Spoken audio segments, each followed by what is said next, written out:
what is the culture shock you experienced the first time you came to China? When I came to China, it was 13 September 1981. And I remember the airport was completely in dark. I don't know why. And when I took a taxi, the taxi also was out of lights, and I said to taxi driver, I could speak some Chinese at that time even, and I said to taxi driver to turn on light. And he said, no, no. And I said, why? Because he said, I could see very well. So even it was a night, he didn't want to turn on light. During the past decade, you have witnessed the development and the growth of China. In your opinion, what are the biggest changes that happen here, and what are the biggest challenges in the future? Okay. You know, people usually say that China is old country, what is true. One of the oldest civilization in continuity, the old history, the old books, literature, philosophy, it is true. But now what's happening here in China is, how to say, it's rather new. It is the 30 years policy. And normally, you told me what is the most difficult changes. Normally the most difficult changes is mental changes.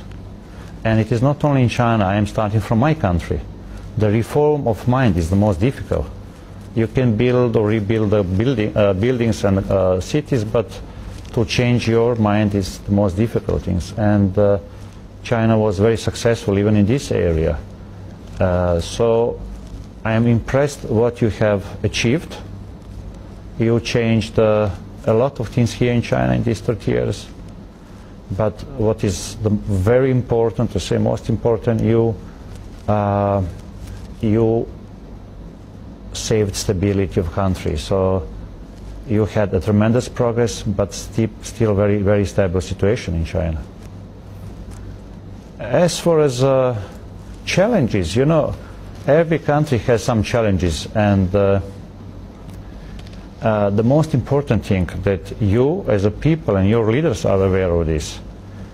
So it's not me that's speaking, it's your leaders speaking publicly, and this is very good that they're speaking publicly and openly about challenges, and this is what they mention always, how to bridge the gap between the most developed areas and the less developed areas, between rich people, there are more and more rich people, and poor people, between cities and villages, and how to fight corruption, what is very important, how to fight pollution. So this is the challenges which you are very aware and you are starting to fight. So this is the most important.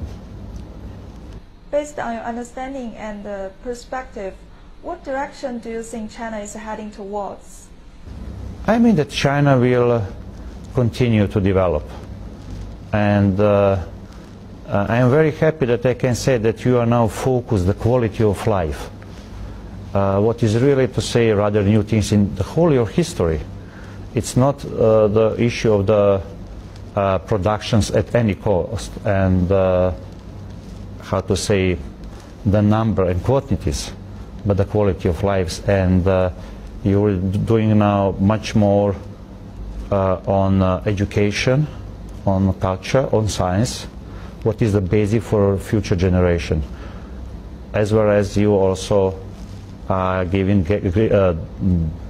bigger attention to health system, to insurance, to pension system, to the, how to say, development of the youngest generation as well as the eldest generation.